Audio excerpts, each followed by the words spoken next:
pushing up against my best life. And the only way I can actually make it through if I seek out failure is to be malleable like wood is in a frame. Does that make sense?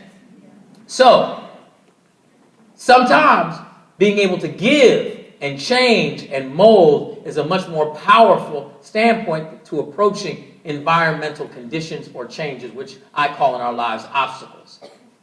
Now, all of that story said, can someone now tell me what is the framework for our lives? Yes.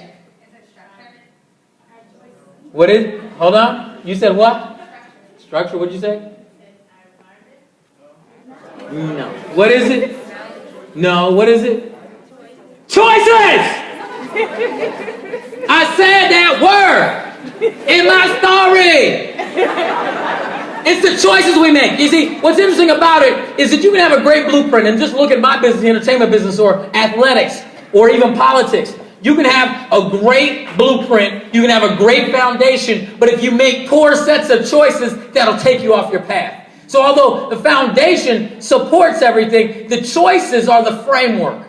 The choices actually hold up the actual structure, because good choices can make up for a poor set of a number of things, as well as good choices can make you malleable when obstacles come, because obstacles will always come.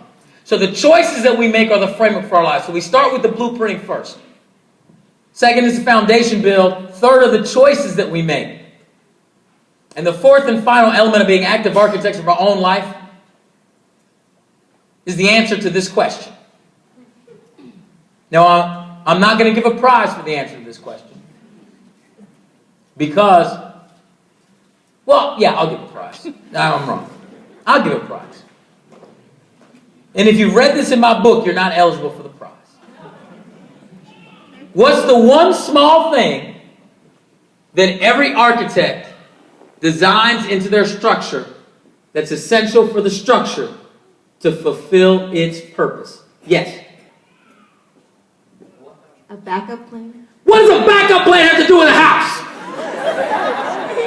I thought you would say like maybe a back something. What? No. Okay, nobody gets a prize. What's the one small thing that every architect designs in their structure that's essential for the structure to fulfill its purpose? A door. A door. Why is the door essential? A door is essential because if the purpose of the structure is to provide some measure of shelter, people have to be able to get in. And I would suggest to you, the reason why this is the fourth and final element of being active architects of our own life, I would suggest to you that the vast majority of us circulate information and spend time with the same circle of people, even within the social media context. And then we wonder why we can't be bold, creative, and innovative. The vast majority of us have to open ourselves up to new people, new ideas, new information. Go seek out diversity. Go seek out multiculturalism. Go seek out new ideas. Go seek out people that you're not comfortable being around. Spend time with these people. Why? Because they will give you new ideas. You'll be able to apply and take some ingredients from them and apply them to something you've learned over here and come up with something brand new. That's one thing I loved about the evolution of hip-hop is that the one thing that we do extremely well is to take from this and take from that and take from this and combine it into something that is new and different and fun, right? And so the beautiful thing about that is that we can live our lives that way. But we can only do that if we take risks to find out and search out new people. So many people I meet spend so much time with earphones in their ears, even when they're in public settings, that I may be sitting next to them. You know, I try to, when I'm on a plane or I'm on a train or I'm on a bus or whatever, I try to meet people that I'm sitting next to. Why? Because that person may have one bit of information that I need to crack a code for myself. That person may know about one book that they recommend to me, or one internet article or link that they tell me about, or a website, or something that could be that help that helps me crack a code to actually be an innovator.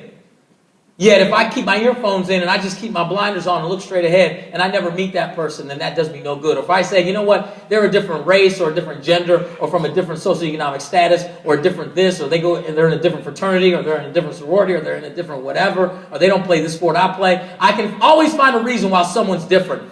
But it's up to me to actually make the connection and say, hey, I want to invite you in to teaching me something.